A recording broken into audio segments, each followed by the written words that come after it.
Welcome back, everyone. As we continue our discussion of the Great War, World War I, we're into part 2, which will be about 1915. If you didn't see yesterday's episode where we talked about the very first year of the war, there's a link in the description that will take you back to that. And I get a number of people asking me how they can help the channel. Get a couple emails a day sometimes saying, hey, can't really support you on Patreon or be a member here on YouTube. How can I help? Well, I'm so glad that you guys asked that question, because there is something that every single person watching can do if you want to help this channel to grow and help this community to grow. Every time you watch a video, if you could do 3 things for me, it would be huge. Number 1, watch the video all the way to the end. From the time that I start talking to the very end, watch the whole thing. Number 2, hit that like button. I know sometimes we don't really think about it, but if you hit that like button every time you watch a video, if it's something you like, that helps. And then the other thing is to make sure that you leave a comment. In fact, I'm going to challenge everybody watching every one of these videos, and I'm going to try to remember to do this every time, to just comment below, either to add to the conversation, or if you can't think of anything to add to the conversation, let me know what you learned in this episode. When it's over, leave a comment and say, the thing that I never knew that I learned in this episode is this, and leave that as a comment. The reason that I ask you to do those things is because those 3 things all contribute to YouTube recommending this channel to more people. The more they see that people hit like, the more that people watch the videos all the way to the end, and the more that people comment and engage with the video, that shows YouTube that you like what you see, and that means it'll recommend it to more people. So every time you do that, you help this channel, and I'm grateful for it. So on average, we get about 1 like for every 100 views. So if we even got that up to like 1 like for every 20 views, that would be huge. I had to stop and look because I knew as soon as I said those words that wasn't right. On average, it's about 1 like for every 15 views. It's not nearly as bad as the way I made it sound. So if we get that down to like 1 like for every 5 views, it'd be enormous, and it would really help this channel to grow. So thank you in advance for that. Let's go ahead and dive in to part 2.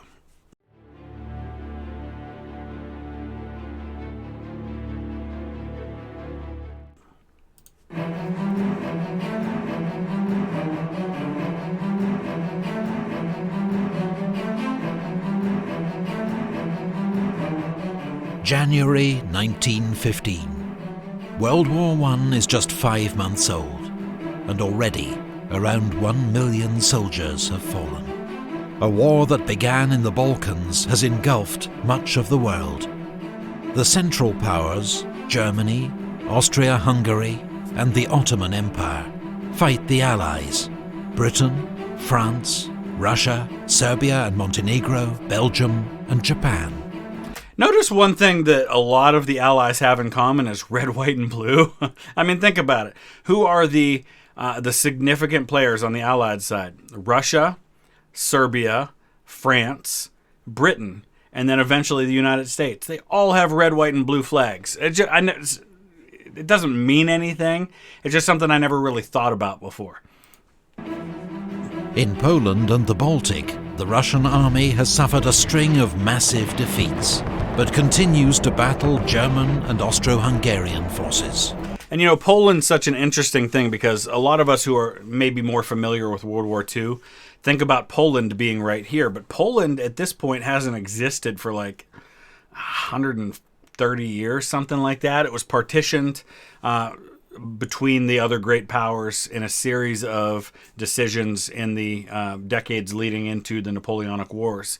And basically, it's if you do research into people who immigrated to the United States from Poland around this time, most of them will say they were born in Polish Prussia or Polish Russia, because they were Polish in terms of their ethnicity.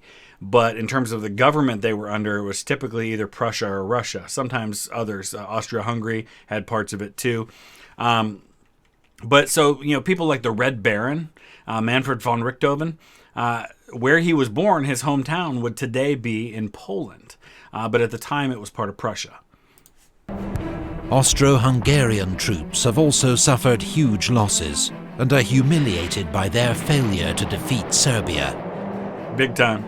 In the Caucasus Mountains, Russian and Ottoman forces fight each other in freezing winter conditions. While on the Western Front, French, British and Belgian troops are dug in facing the Germans, in trenches stretching from the English Channel to Switzerland. So 1915 is kind of, I don't want to say it's the forgotten year of the war, but if you're most familiar, as I am, with the Western Front, which, here's the thing, I've been basically living the Western Front for the last month or so because I've been doing hours of research every day as I prepare for my visit to the Western Front. So that's really what I've been focused on. 1915 is a comparatively quiet year on the Western Front. I don't want to say it is quiet because there are a lot of casualties and there's a lot of fighting. But compared to 1914 and especially 1916 and then even 1917 and 1918, it's pretty quiet because a lot of the focus shifts to the east, shifts to the Ottoman Empire, to Gallipoli, places like that.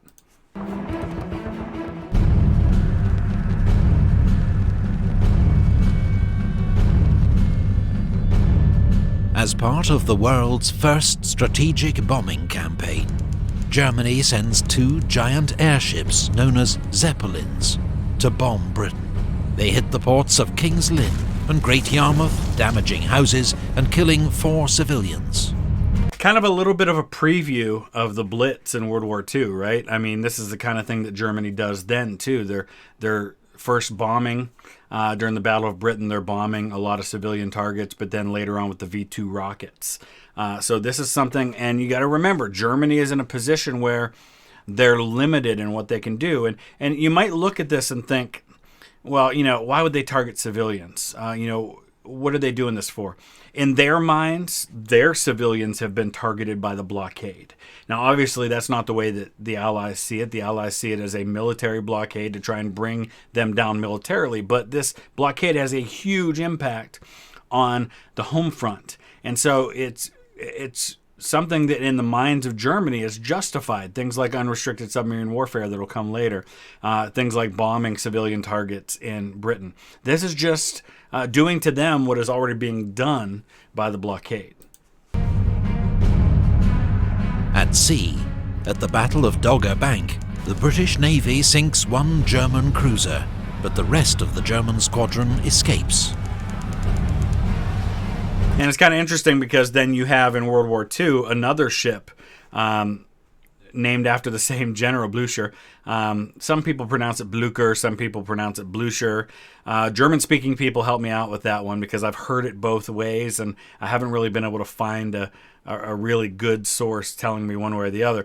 But that very famous scene from the movie The King's Choice, where you have that German ship in nighttime pulling into the fjords in Norway and getting sunk by the defenses, was also with the same name.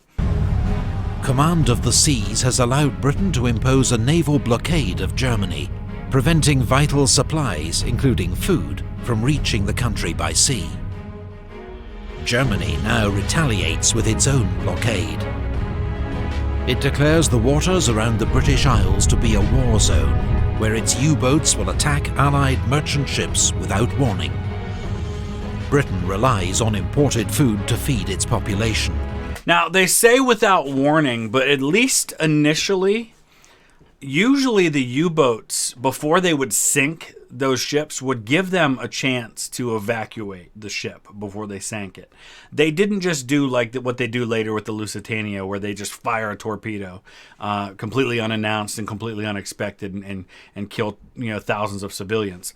Early on, they did very often pull up, line up for the shot, and then give them a warning and give them a chance to get off before they sank the ship. It just didn't always happen that way. Germany plans to starve her into surrender. And you can see how in Germany's mind there's no difference, right? You're blockading us, so now we're going to put a net around Britain and we're going to sink anything that comes your way. And honestly, I'm not defending it, but I understand it. I really do. On the Eastern Front, German Field Marshal von Hindenburg launches a winter offensive and inflicts another massive defeat on the Russian army at the Second Battle of Masurian Lakes. The Russians lose up to 200,000 men, half of them surrendering amid freezing winter conditions. And I talked about this before. You see a lot of these huge numbers of troops being captured. A lot of that comes because of encirclement. A lot of it's because of the conditions, like they said here. But there are multiple times that this kind of thing happens. The Russians have more success against Austria-Hungary. Typical. The city of Przemysl falls after a 4-month siege, netting the Russians 100,000 prisoners. Austria-Hungary's total losses now reach 2 million. And they don't have the kind of unlimited manpower that Russia does. Not unlimited, obviously, but nowhere near the numbers. And this is the story of the Eastern Front. It's German success and Austro-Hungarian failure and large numbers of men being captured on both sides. Meanwhile, the British and French send warships to the Dardanelles to threaten Constantinople, capital of the Turkish Ottoman Empire. And the person who takes a lot of the blame for the failure of the Dardanelles and Gallipoli and those things is the First Lord of the Admiralty, Winston Churchill. Winston Churchill's First Lord of the Admiralty. In America, you've got Franklin Roosevelt, who is an assistant secretary to the Navy, just as his cousin Theodore had been. Cousin and uncle-in-law, I should say, Theodore had been. It's kind of a thing that seems to be the case with these future World War II leaders. They believe a show of force will quickly cause Turkey to surrender. They bombard Turkish shore forts in the narrow straits. But 3 battleships are sunk by mines and 3 more damaged. The attack is called off.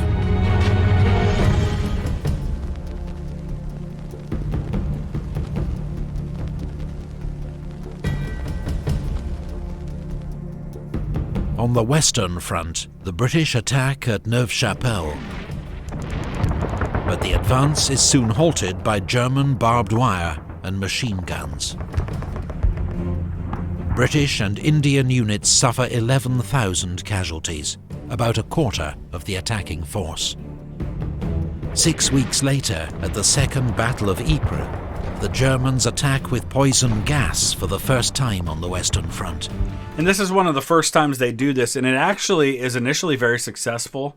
The problem is they don't follow it up with large numbers of troops to exploit it.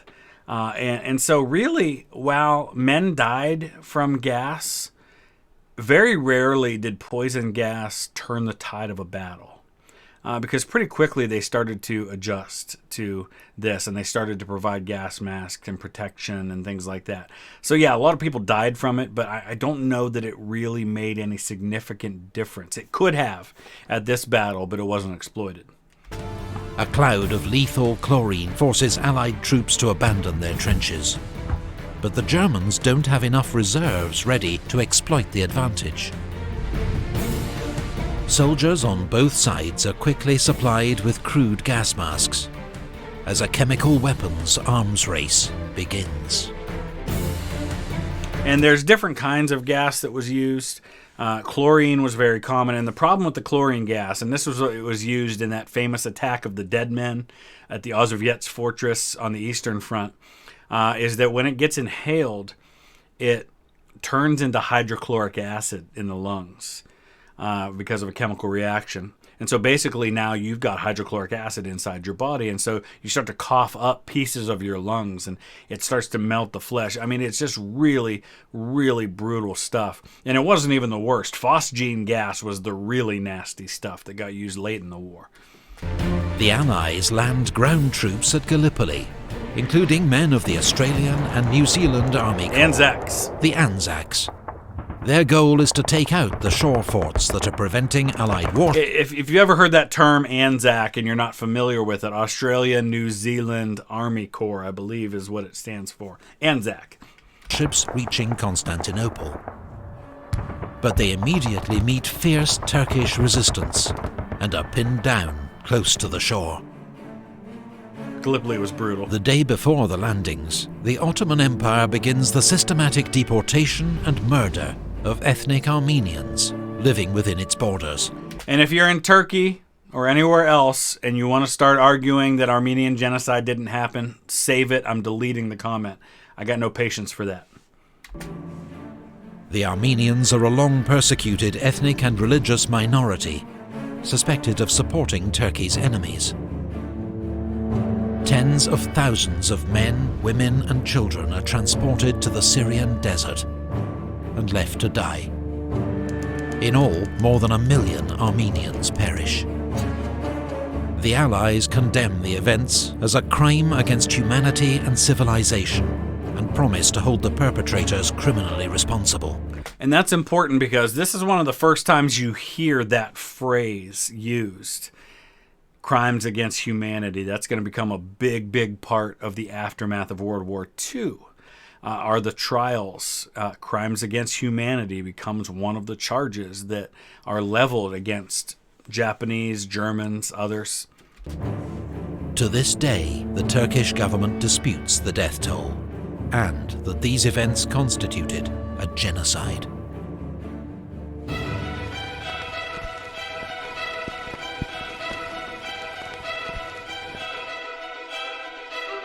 On the Eastern Front, a joint German-Austro-Hungarian offensive in Galicia breaks through Russian defences, recapturing Przemysl and taking 100,000 prisoners. Seems to be the standard number. It is the beginning of a steady advance against Russian forces.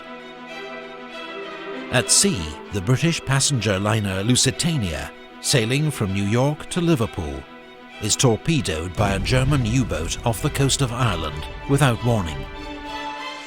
1,198 passengers and crew perish, including 128 Americans. So Lusitania sinks really, really fast, and it sinks from one torpedo, which I think surprised even the crew of the U-boat involved.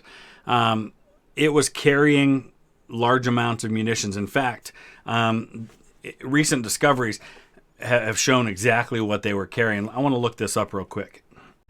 So officially, and this was acknowledged by the British government, Lusitania was carrying 750 tons of rifle and machine gun ammunition, 1,250 cases of shrapnel artillery shells with explosive burster charges loaded, but no fuses or propellant charges. In September 2008, 303 cartridges of a type known to be used by the British military were recovered from the wreck. They said the cargo included 50 barrels and 94 cases of aluminum powder, as well as 50 cases of bronze powder. It was also secretly carrying a large quantity of nitrocellulose, known as gun cotton, although this was not listed on the cargo manifest.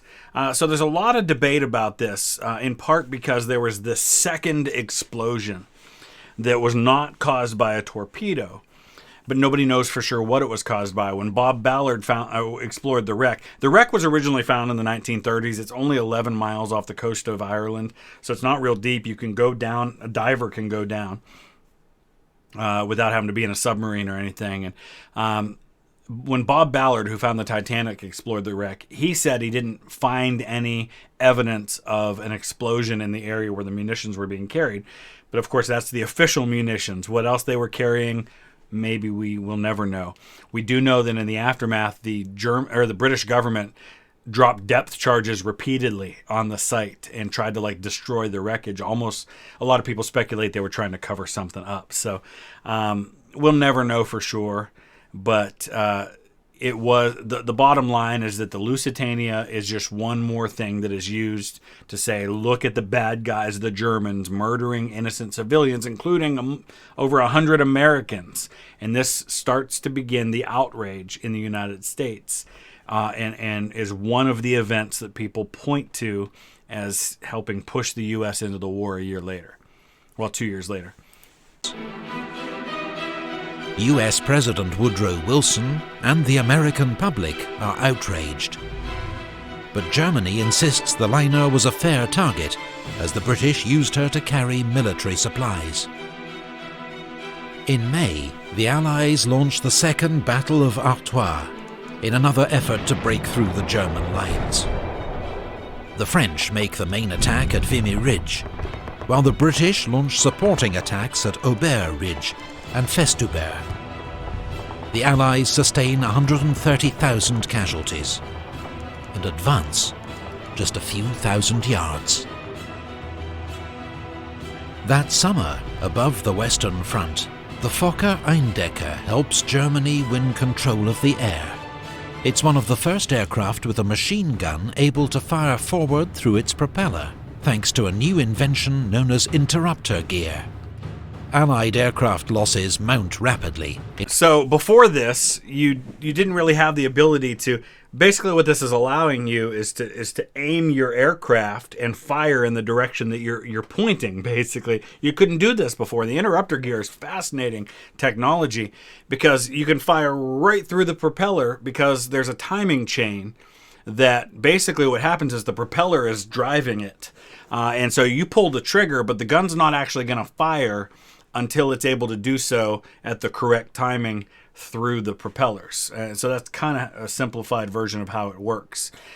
The Allies had a version that was actually like when you have biplanes and the second wing is up above, they sometimes had a gun up there that fired. Obviously, it was a little bit high, but could do the same thing, just in a slightly different way. In what becomes known as the Fokker Scourge.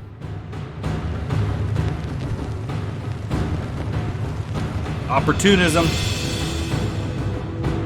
Italy, swayed by British and French promises of territorial gains at Austria-Hungary's expense, joins the Allies. Now Italy, the area they want is over here.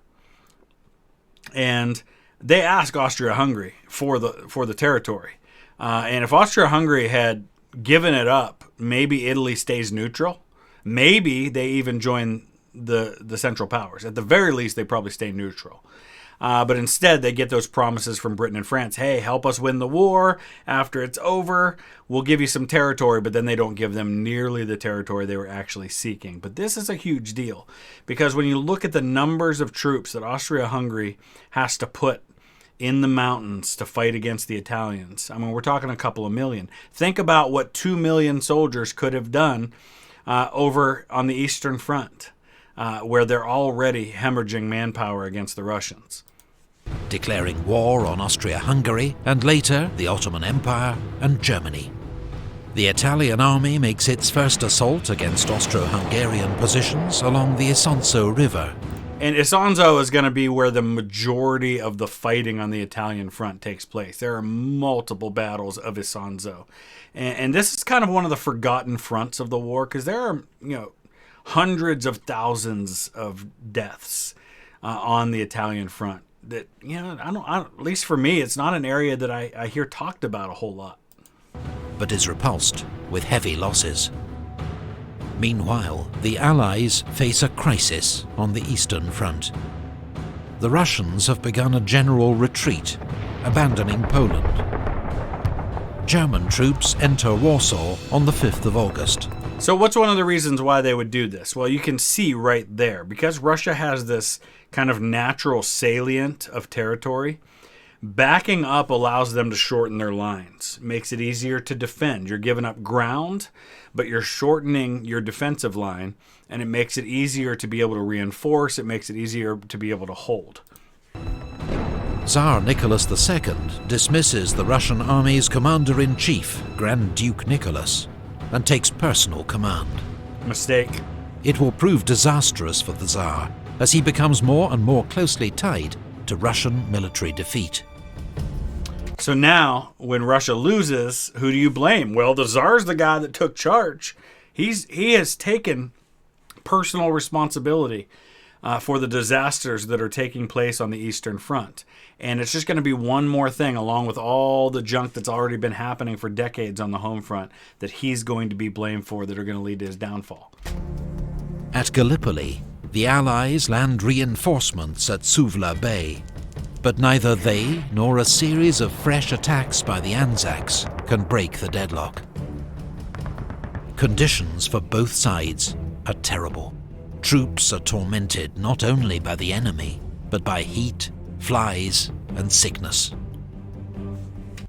World War I is the last major war where you have huge percentage of the deaths from disease rather than from battle wounds. In fact, just to give you an example for the United States, there are a little over 50,000 battle deaths and deaths from wounds, but there are over 100,000 total. So slightly more than half of all the American deaths happen because of disease. Now, understandably, 1918 Spanish flu breaks out. It's one of the worst pandemics in human history, and so that's responsible for part of it. But all throughout the war, you have huge numbers of deaths because of disease. World War II becomes the first war where most of the deaths occur because of battle. In the Atlantic, a German U-boat sinks the liner SS Arabic. 44 are lost, including 3 Americans. In response to further US warnings, Germany ends all attacks on passenger ships. For now.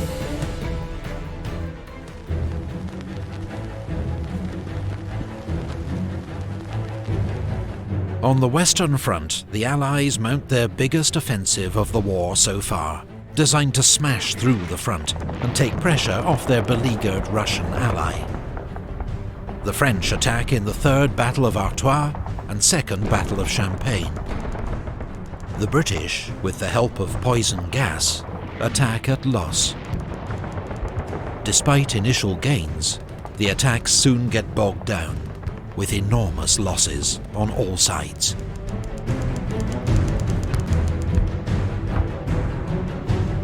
Now these numbers, they look big. The reason I say that the Western Front's relatively quiet in 1915 is because when you look at these numbers by themselves, they look like a lot. And it is a lot. I mean, we're talking about, 400,000 casualties? That's a lot. But when you compare that to what's to come, it's not, unfortunately. The British take 57,000 casualties in one day at the Battle of the Somme, and this was an entire offensive, put in perspective. Allied troops land at Salonika in Greece to open a new front against the Central Powers and bring aid to Serbia. But the Allies are too late. Bulgaria joins the Central Powers, and their joint offensive overruns Serbia in 2 months. That winter, the remnants of the Serbian army escape through the Albanian mountains. Serbia will lose something like a quarter of their population in this war. I don't think any country suffered percentage-wise as badly as Serbia did. Their losses are horrific. By the end of the war, a third of Serbia's army has been killed, the highest proportion of any nation.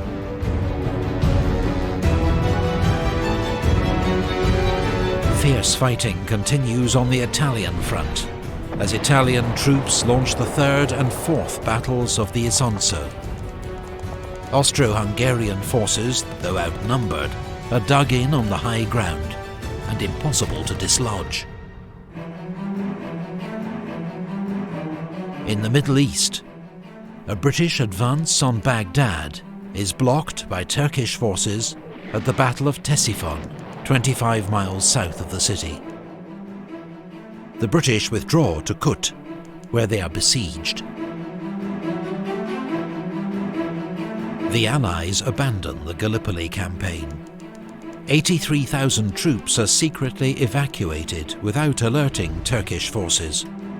And so Winston Churchill steps down as First Lord of the Admiralty, actually takes a commission as in the army and goes to France to fight on the ground. Not a man is lost. It's one of the best executed plans of the war. The campaign has cost both sides 250,000 casualties. See, so, I mean, comparatively speaking, the British lose, 57,000 in the Great Autumn Offensive in France? They lose 250,000. Not just the British, it's the Commonwealth, Anzacs, folks like that, lose 250,000 in the Gallipoli campaign. Just horrifically disastrous for the Allies, and and for the Ottomans. 1915 is a bad year for the Allies. Enormous losses for no tangible gains. Yep. But there is no talk of peace. Instead, all sides prepare for even bigger offensives in 1916. Gonna double down. With new tactics developed from earlier failures. All sides still believe a decisive battlefield victory is within grasp. So yeah, tomorrow we'll get into 1916. Some pretty significant events of the war happened in 1916. Some pretty memorable moments. Things that are probably very familiar if you've studied the Great War at all, that we'll be getting into. So looking forward to that. As I said before, please hit that like button. Please leave a comment. Let me know something that you want to add to the conversation that maybe wasn't talked about 1915. And if you don't have that, let me know something you learned in this video today that you didn't know before, either from the video or from me. Use that comment section below. Really appreciate it. We'll see you again tomorrow. Thanks for watching.